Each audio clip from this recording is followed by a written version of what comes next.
Hello everyone, and thanks for coming back to the channel. This review is going to be very short. So if you have been following the quadcopter arena, this design has been around for a while. And this is an iteration on that design, but I couldn't tell you what they've updated, because I didn't have the original that came out.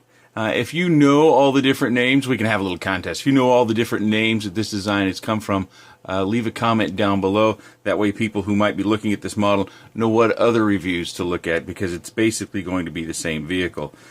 Some of the things to be concerned of are we have a very thin top plate, and it is designed to be a top-mounted battery. As you see, I've got here, we've got PDB that's built into the bottom plate, so structurally it's going to be a little bit weaker than most.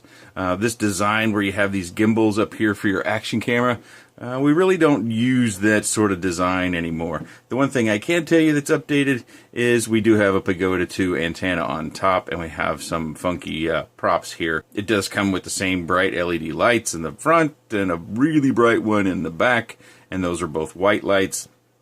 The things that it does well is it comes pretty much assembled and ready to go. You can see we have the receiver right down here. The bind button is really easy to get to change channels on your VTX. They have a rubber button right up here that we can press, change channels on our VTX, so those things are done well. The mounting for our XT60 keeps everything out of the prop. We just have to twist it a bit. Make sure the wires are coming in rather than bowing out so they stay out of the props. I had a little bit of a gummy pad here that helps keep the battery. These things really work well for keeping batteries from sliding around. If you don't have some of these, you should. But this one you won't see much flight footage of because it has a couple of serious faults. One, the camera shakes around. And you can see they've put some foam right in here to keep the top portion steady. But unfortunately, the bottom part still wiggles around, if you can see that.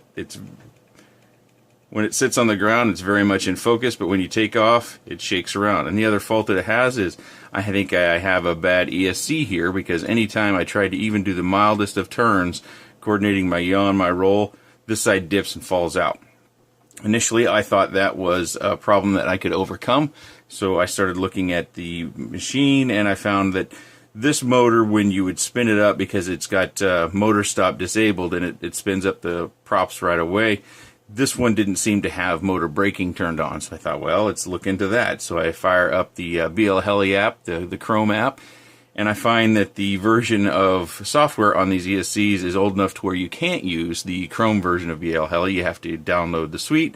So I downloaded the suite. I made sure all the motors were set up through the app, and I made sure that motor braking was on, dampened light, all the settings were the same.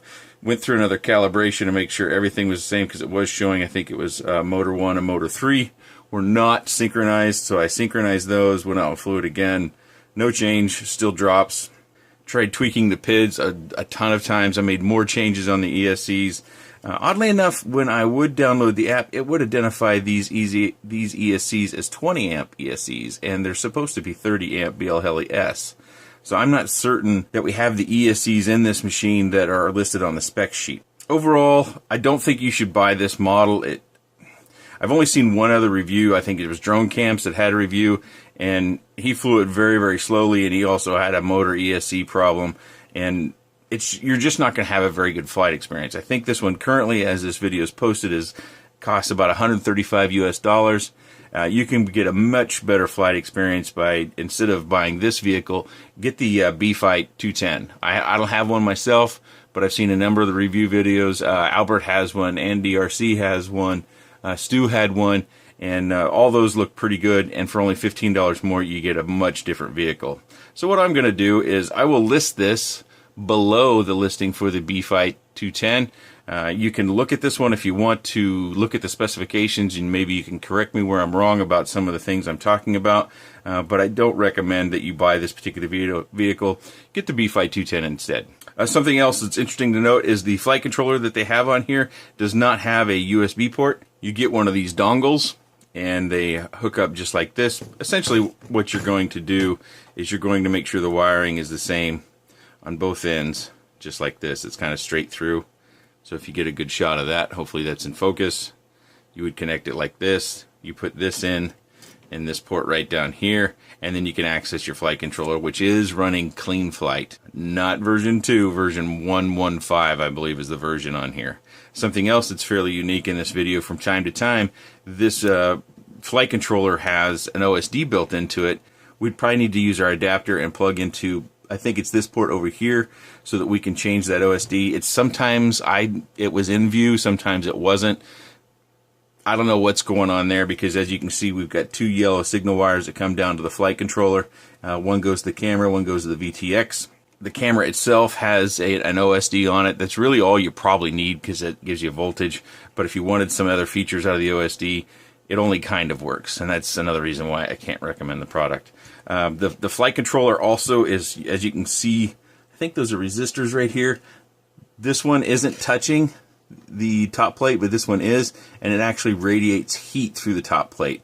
So long term, that could be an issue that it just could cause your VTX to burn out, because you're not going to get much airflow through here when you're flying forward. You've got a lot of plate, a lot of face that's not going to allow much airflow through.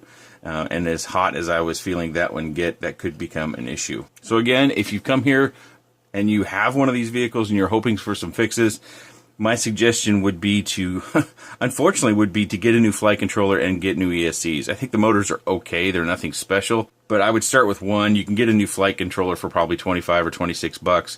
Get something with a USB port. I find handling these adapters to be a pain. I really think this is, last year's sort of stuff, not this year's sort of stuff. I also think if it's going to include an OSD, it should have Betaflight and have the Betaflight OSD on it. The camera is a board camera, which is also last year's sort of design. If you can see that, it's a board camera. It's real flat, and you don't have much camera angle you can get. This is actually the maximum right here, and it might be 5, might be 10 degrees. It's not much. Hopefully, if you've got one, yours flies great, and you don't have to worry about changing a bunch of stuff out. Otherwise, if you're doing your homework looking to get into the hobby and you're looking at this particular vehicle because of the price point, I would say spend the extra $15, get the B-Fight 210, and you'll have a much better flying experience. And the B-Fight 210 is already built. You can get it with the receiver already put in.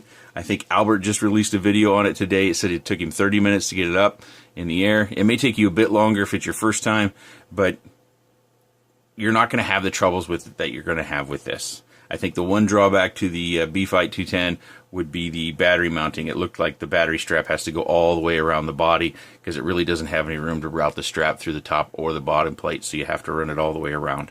There may be other drawbacks, but overall I think that vehicle is a better value, because you'll be able to fly it longer, have more fun than this vehicle here. If you have any comments, questions, suggestions, or otherwise, please leave those down in the section below. I apologize that this isn't a very fun review, but unfortunately, I felt compelled to post a review, because if you're doing your homework, you shouldn't buy this. And I know that GearBest, who sent me this, unsolicitedly, I would add, is it going to be happy? Or if they watch the review at all, they won't be happy to know that they sent me something and I'm just telling people not to buy it. But that's the way it is. I don't think you should get it. I think you should get the B-Fight 210. I think that's a similar value with a better vehicle, better quality components with this year's design, rather than spending $15 less and getting last year's components and last year's design. All right, I'm sorry I've gone on too long about this. Again, if you have any comments, questions, or suggestions, leave those in the section down below. I appreciate your time, and thanks for watching.